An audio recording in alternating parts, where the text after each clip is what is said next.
Switch by Chip Heath and Dan Heath. Welcome back to my channel. My name is Sam and I want to make self-growth normal because people shouldn't have to look this information up. It should just be mainstream knowledge. If you agree, then please make sure to smash that like button. When I think of switch and change, obviously they're gonna talk about making some kind of switch, but the change part sounds a little vague to me. Are they talking about making a change in life, like getting married or moving out or getting a new job? Or are they talking about a change in the times or the economy? Are they talking about spare change? Spare some change, my lad? I don't know what that voice was. I hope they're not talking about spare change. I don't have any change to spare. I don't keep cash on me. But these guys wrote another book called Made to Stick about what makes ideas stick in marketing. I wonder how relevant this one is to that. The authors also said that this is a book to help us change things on an individual, organizational, and societal level. Now, these guys are a rare duo. They are brothers. I don't run into brother-author duos, so it's a little unique and refreshing. And I suppose at some points in the book, you can kind of see how that relationship kind of plays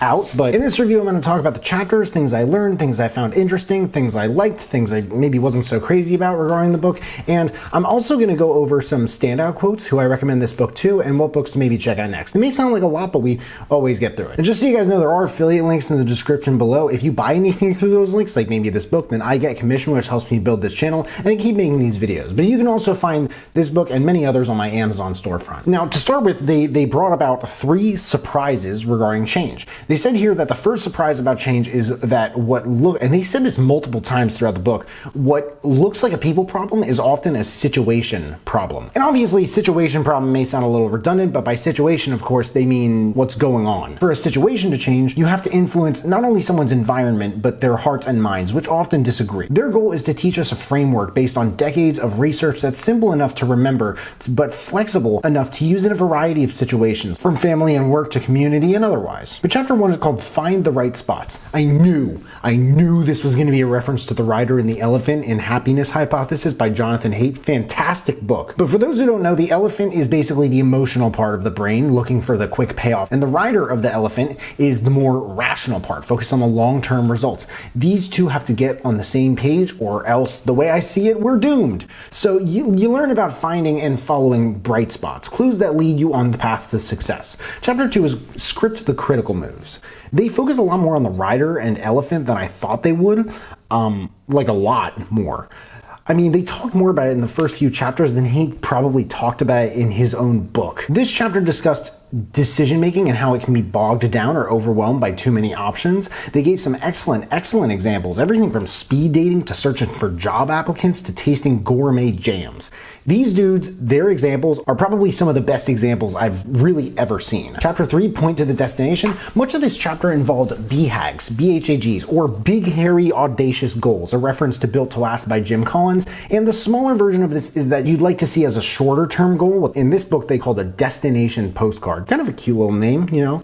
Send me a postcard when I don't build the business or whatever. I could use some example lessons from these guys. An example of this though, maybe this is my redemption on that. It reminded me of something I heard in the most recent episode of a fantastic, well-known reality show called 1,000 Pound Sisters that followed the weight loss journey of eventually 5 adult siblings. The one sister, Tammy, who for the most part struggled the most with her weight loss journey, said that her main goal is to be able to run around after her sister Amy's kids. Just kind of run around and play with them. Running around. Sounds like nothing to most people, doesn't it? Well, this came from a woman who went 20 years unable to sit in the front seat of literally any car until her last time exiting rehab. So good for her. Spoiler alert. But chapter 4 is Find the Feeling. Target is a truly ubiquitous American company, and people, understandably, spend a lot of time in nonfiction books nut-hugging Amazon and Apple. But not Target, in my experience, and I have no idea why. They're not my favorite company ever, and I don't spend a lot of Target money at Target myself, but their branding is so on point, and you can't argue with their popularity no matter how hard you try. From their analysts to their partnerships with, I mean, their partnerships are fantastic. I love hearing about them and how they operate in books like this one. And the story about Robin Waters and how she transformed Target's profits by taking control of their trend, design, and product development and execution meetings, that was just totally badass. When people fail to change, it's not usually because of an understanding problem. Smokers understand cigarettes are unhealthy, but they don't quit. American automakers in the early 21st century knew that they were too independent on the sales of SUVs and trucks and thus on low oil prices, but they didn't innovate. We know there's a difference between knowing how to act and being motivated to act, but when it comes time to change the behavior of other people, our first instinct is to teach them something. Smoking is really unhealthy.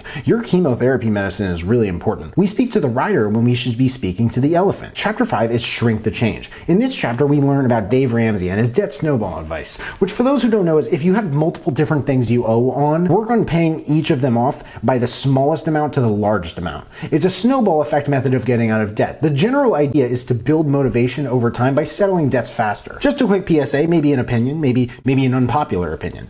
Dave Ramsey is no longer worth watching because it's not that he's an idiot or anything. It's not. This dude, he's very, very smart. But his advice has not kept up with the times, and he has fallen into the now overwhelmingly overcrowded population of boomers who don't realize how expensive things are nowadays. And although I've reviewed 2 of his books and thoroughly enjoyed both of them, really, fantastic books.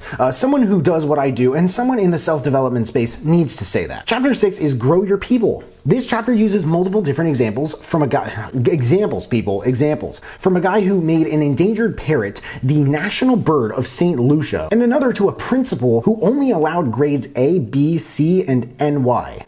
Not yet, saying the kid won't be done until their grade is satisfactory. The grade skyrocketed. The parrot guy, let's just call him the parrot guy because what he did makes the name sound honestly exciting and cool, got people to associate treating the parrot with respect with senses of identity and national pride. Look at that freaking thing. It's a beaut. Steve Irwin would be proud. Look at that freaking guy. He's a happy man. R.I.P. Steve Irwin, truly. Chapter 7 is Tweak the Environment. The examples in this book really made the whole thing up. They really did. Aside from how well it's all organized and researched, managers want you to spend more time in grocery stores.